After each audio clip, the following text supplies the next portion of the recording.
तो hello hello hello भाई, welcome back. मैं वापस से आ गया। फिर से आ गया मैं नई वीडियो लेके।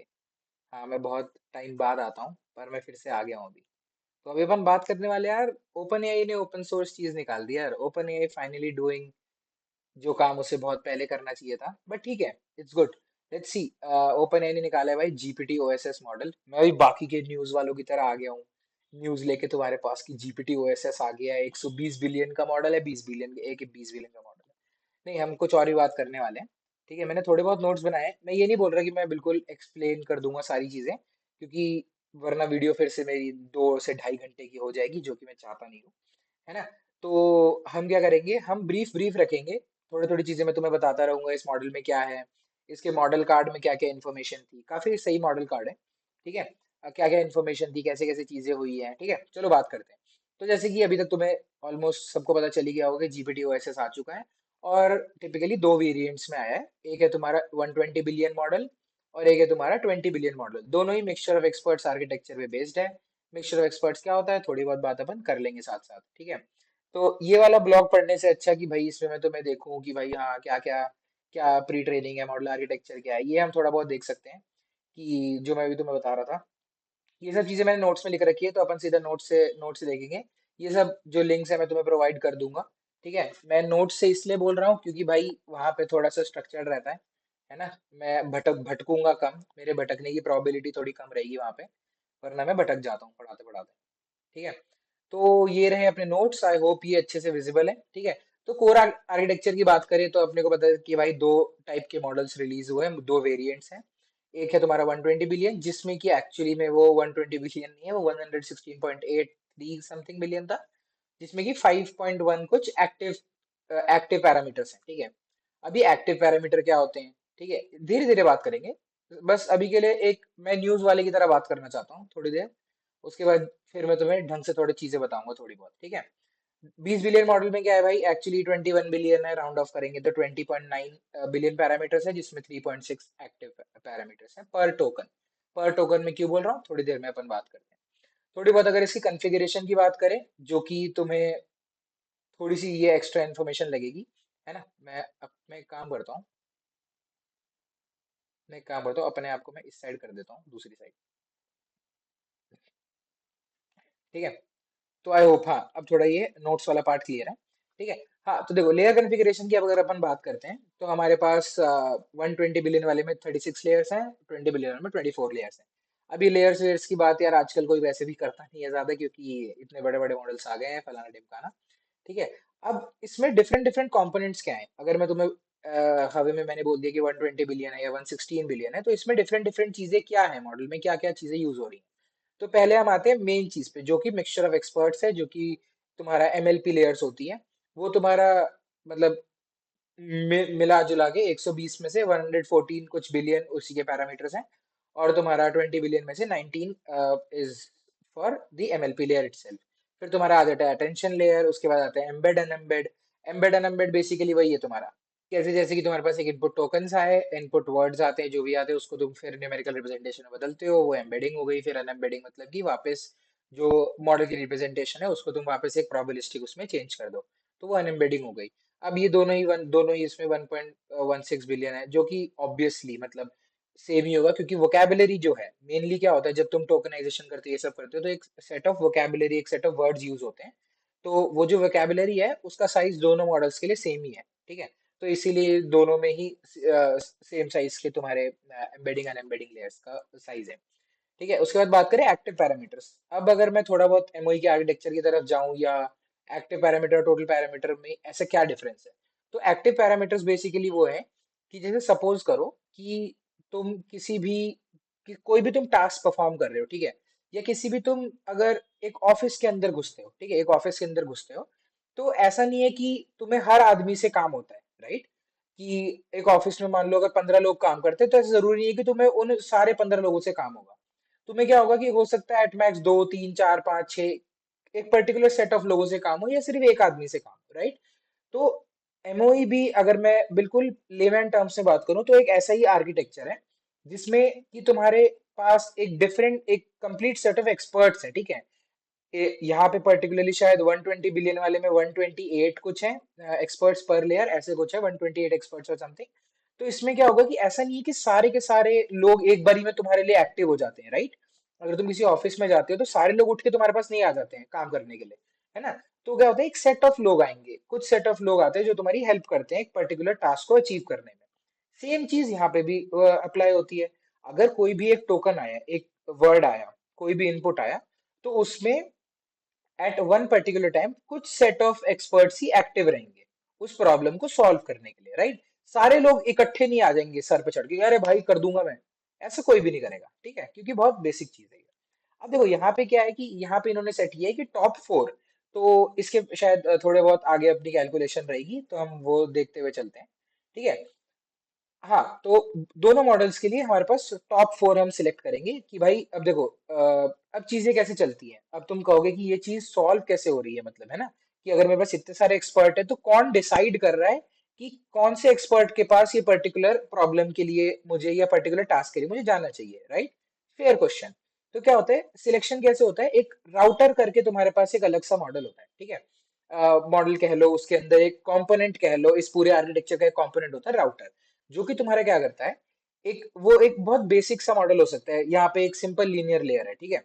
कि भाई एक इनपुट टोकन तुम्हारे पास आएगा और उस लीनियर लेयर के थ्रू होके जाएगा और वो एक स्कोर जनरेट करेगा। लेट्स से, हाँ, मैं मेरे को सही याद है, 128 एक्सपर्ट्स है, ठीक है? अब अगर 128 एक्सपर्ट्स है तो हर एक्सपर्ट का एक पर्टिकुलर स्कोर जनरेट होगा, राइट? कि मान लो 128 पूरा सीक्वेंस है, एक टोकन आया, अब उस टोकन के बेसिस पे हर एक्सपर्ट का एक स्कोर जनरेट होगा, राइट? अब वो स्कोर क्या बताएगा कि कितना रेलेवेंट है ये, है ना? अब सपोज करो कि तुम बैंक में जाते हो, ठीक है? तुम बैंक में जाते हो, तुम्हें अकाउंट ओपन करवाना है, राइट? तुम्हें एक अकाउंट ओपन करवाना है। अब बैंक के अंदर तो अकाउंट बंद करवाने के लिए, क्रेडिट कार्ड के लिए, डेबिट कार्ड के लिए, लोन के लिए, फलाना ढिमकाने के लिए, हर किसी चीज के लिए एक स्पेसिफिक इंसान होता है, एक स्पेसिफिक बंदा होता है जो ये प्रॉब्लम सॉल्व करता है, राइट? पर तुम्हें क्या हर किसी के पास जाना है? नहीं। तो तुम्हारी प्रॉब्लम क्या है, मेरे को एक बैंक अकाउंट खुलवाना है ना? तो उसके लिए अब ये लीनियर लेयर क्या करेगा, मान लो एक तुम्हारे पास सामने एक बंदा रहेगा, ठीक है? जो कि जनरल कस्टमर सर्विस होता है, जो कि तुम्हें बताता है कि तुम अपनी प्रॉब्लम उसे बताओगे, तुम बोलोगे कि यार मेरी ना, मेरे को एक अकाउंट खुलवाना है इस बैंक में। तो वो बंदा क्या करेगा, वो तुम्हें स्पेसिफिक इंसान के पास भेजेगा कि ठीक है, अगर आपको अकाउंट ओपन करवाना है तो आप इस आदमी के पास जाओ, ठीक है? तो ये लीनियर लेयर का भी वही काम है कि क्या करेगा, इनपुट जैसे ही आएगा, ये लीनियर लेयर डिसाइड करेगा कि कौन से वाले एक्सपर्ट का सबसे ज्यादा स्कोर आता है, ठीक है? कौन से वाले एक्सपर्ट का सबसे ज्यादा स्कोर आएगा, ये स्कोर जनरेट करेगा। 128 एक्सपर्ट्स का ये स्कोर जनरेट करेगा। उसके बाद जैसे कि हमने ऊपर बात की कि टॉप 4 सिलेक्ट होते हैं, तो टॉप 4 हमारे इसमें से एक्सपर्ट सिलेक्ट होंगे और उनके पास एक वो क्वेरी जाती है, ठीक है?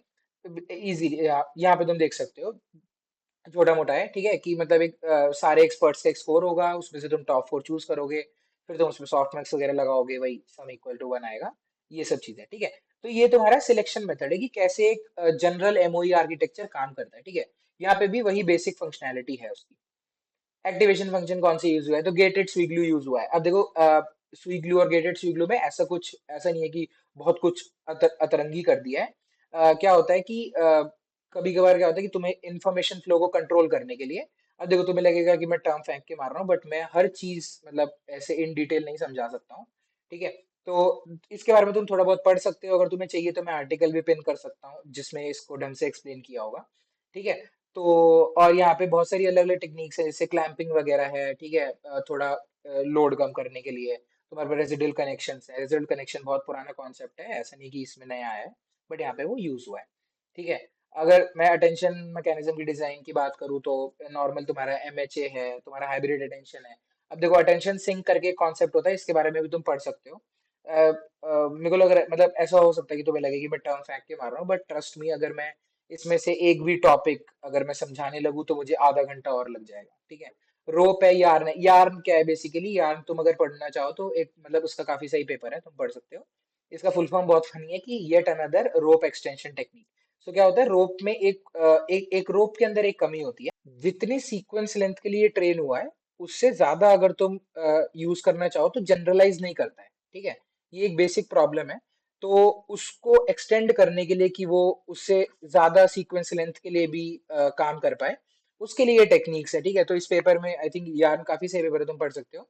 इसमें शायद लामा को दिखाया गया है कि लामा एक्चुअली ज्यादा अच्छा परफॉर्म कर सकता है, जनरलाइज कर सकता है अगर तुम उसे इंक्रीज कर दो। तो ये सब चीजें हैं, इसलिए मैं कह रहा हूँ अगर मैं एक टॉपिक में घुसूंगा तो वो बहुत ज्यादा हो जाएगा, ठीक है।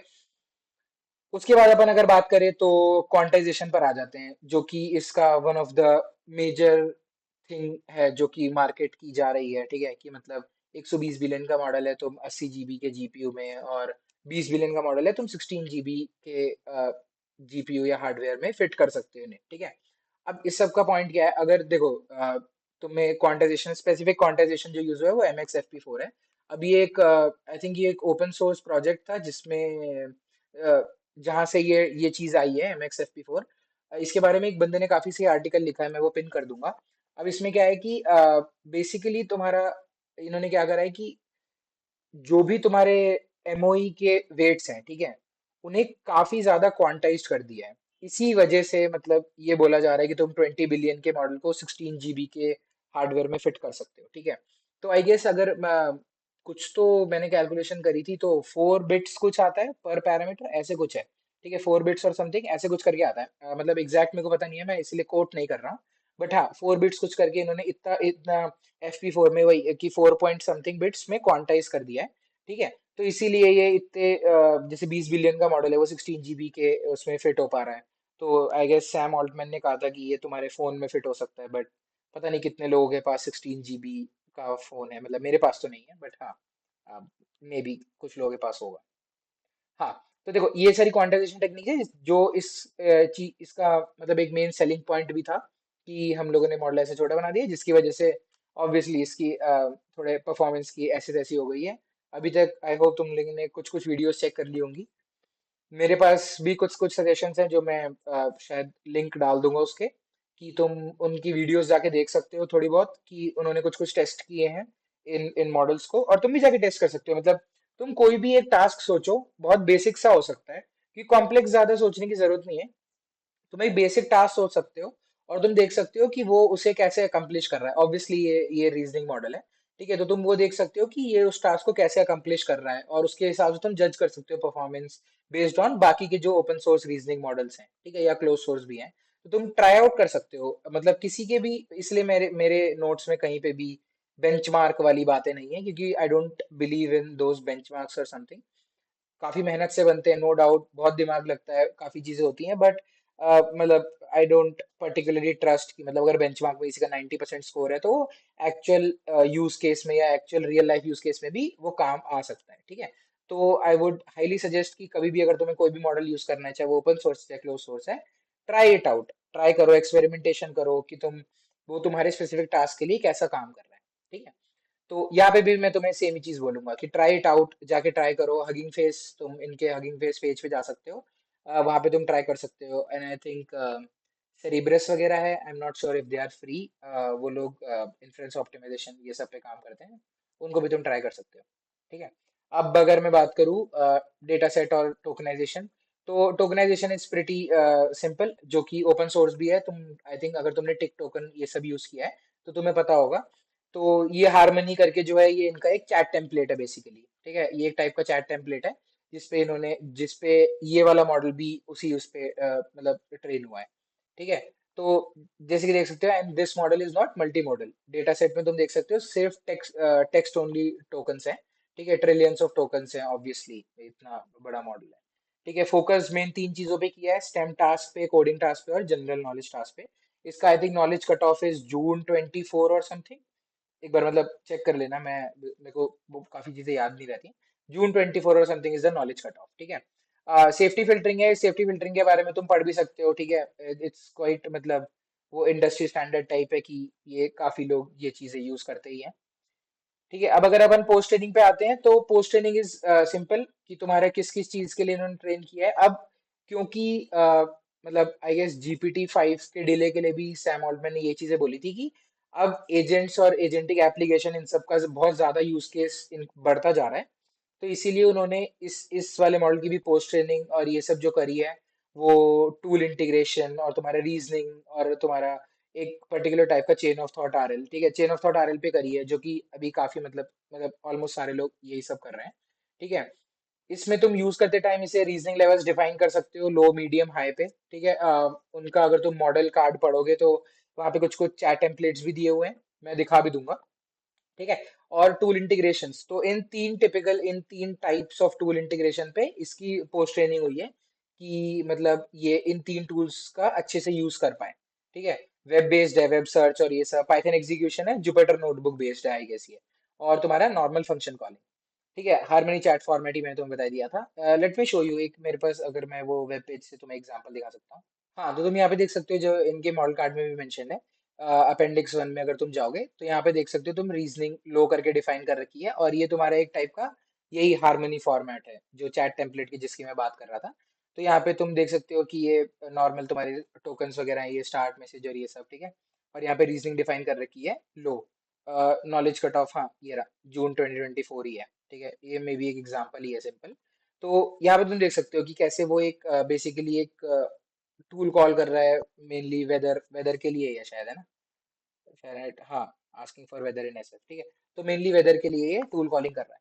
तो ये सब चीजें तुम जाके देख सकते हो, और भी चीजें इनके पेपर में काफी मतलब इस मॉडल कार्ड में ठीक ठीक चीजें मेंशन्ड है। बट मेजर मेजर जो चीजें थी जो मैं तुम्हें बता सकता था वो सारी मैंने यहाँ पे मेंशन कर ही दी थी, ठीक है। कि मॉडल का जनरल आर्किटेक्चर क्या है, किस चीज पे बेस्ड है, क्या टाइप का क्वांटाइजेशन यूज किया है। तो आई वुड इनकरेज कि ये सब चीजें तुम जाके खुद से भी पढ़ो, and I will try my best कि मैं इन सारे टॉपिक्स पे थोड़ा थोड़ा करके धीरे धीरे करके वीडियोस बनाऊं, ठीक है। स्पेशली एमओई आर्किटेक्चर पे, कोई एक एमओई आर्किटेक्चर में ले सकता हूँ एंड आई विल एक्सप्लेन कि वो इन एंड आउट कैसे काम कर रहा है, ठीक है। आई होप कि तुम्हें ये सब समझ में आ गया होगा। अब अगर तुम्हें कोई भी बोले कि भाई एक्टिव पैरामीटर्स और ये, जैसे क्वेन के भी मॉडल्स हैं काफी सारे, क्वेन के जो मॉडल्स हैं लेटेस्ट वाले वो एमओई आर्किटेक्चर पे बेस्ड हैं। अगर तुम आजकल ये सब फॉलो कर रहे हो, आरएल वाला स्पेस और पोस्ट ट्रेनिंग वाला स्पेस, तो जो जीआरपीओ के बाद एक अभी टेक्निक आई है, आई थिंक जीएसपीओ आई गेस, जीएसपीओ ही है। तो वो भी तुम्हारा मतलब वो भी इसी पे बेस्ड है कि वो एमओई आर्किटेक्चर, एमओई टाइप के आर्किटेक्चर्स के लिए ज्यादा फीजिबल है, ज्यादा मतलब सही परफॉर्म करेगा। अगर तुम्हारे पास एमओई टाइप के आर्किटेक्चर है तो उसके सबकी पोस्ट ट्रेनिंग और ये सब के लिए ज्यादा अच्छा परफॉर्म करेगा। तो इस सब पे आजकल लोग बहुत ध्यान दे रहे हैं, और तुमको इन वगैरह के जब मॉडल्स देखोगे तो इन्हीं सब चीजों में रिलीज भी हो रहे हैं। तो आई होप यार तुम्हें कुछ कुछ चीजें क्लियर हो गई होंगी, थोड़ा बहुत मैं बता पाया। आई नो मैंने काफी चीजें ऊपर ऊपर से बात करी, मैं चीजें और डेप्थ में जा सकता था, क्योंकि देखो यार अगर मैं मतलब अगर थोड़ा भी मतलब किसी टॉपिक्स में घुसूंगा तो उसमें काफी ज्यादा टाइम लगेगा। जैसे अगर मैं अटेंशन सिंक की एक एग्जांपल ले लूं, ठीक है, अटेंशन सिंक जो जिसमें हम बात कर रहे थे अभी थोड़ा सा, मैंने बिल्कुल ही ब्रीफ में बता दिया कि अटेंशन सिंक विंक होता है, ये सब होता है। तो देखो अगर मैं खाली उसकी भी तुम्हें अगर बात करूँ तो देखो उसका भी कॉन्सेप्ट काफी वो है। जैसे आई थिंक 2 साल पुराना कुछ एक पेपर है कि उसमें एक एक्सपेरिमेंट किया कि देखो जब भी हम अटेंशन अप्लाई करते हैं तो एक सेट ऑफ एक एक विंडो पे वो अटेंशन अप्लाई होता है, एक सेट ऑफ टोकन्स पे एक टाइम पे वो अटेंशन अप्लाई हो रहा होता है, ठीक है। तो उसमें एक्सपेरिमेंट किया कि अगर मैं एक स्पेसिफिक विंडो उठाऊं और उसमें से पहले के 2-3 टोकन अगर हटा दूं, तो जो मेरा मॉडल की फ्लुएंसी है, जो उसका परफॉर्मेंस है, वो काफी डिग्रेड हो जाता है। क्यों? तो उससे पता चला कि जो अटेंशन स्कोर्स हैं या ये सब चीजें होती है ना कि किस पे ज्यादा फोकस जा रहा है, तो ऐसा देखा गया कि जो स्टार्टिंग के कुछ टोकन्स होते हैं, जो स्टार्टिंग के कुछ टोकन्स होते हैं उस पे मेजर फोकस चला जाता है, ठीक है। वो उसका अटेंशन स्कोर्स काफी हाई होते हैं, ये सब होते हैं। तो मतलब ये सब चीजें अटेंशन सिंक के कॉन्सेप्ट है, ठीक है। तो ऐसी ही मैं चीजें की बातें कर रहा हूँ कि ऐसी बहुत सारी चीजें हैं जिसके बारे में मैं और डिटेल में बात कर सकता था, बट अगर करूंगा तो वीडियो फिर से बड़ी हो जाएगी, और ये बताते हुए भी वीडियो बड़ी ही हो रही है, तो ऐसे कुछ हेल्प नहीं हो रहा है। बट आई होप तुम्हें थोड़ा बहुत जिस्ट पता चल गया, एंड आई होप कि मैंने तुम्हें थोड़ा सा तो क्यूरियस करा होगा कि तुम ये सब चीजें जाके देखो, स्पेशली अटेंशन सिंक जैसा कॉन्सेप्ट, या यार्न वाली चीज, ये सब चीजें जो काफी आजकल यूज हो रही हैं, तो तुम जाके पढ़ सकते हो, ठीक है। और बाकी एमओई वगैरह के बारे में पढ़ सकते हो। बाकी यार मजे करो मतलब, और एज यूजुअल यार पढ़ाई करो, मजे करो, बाय।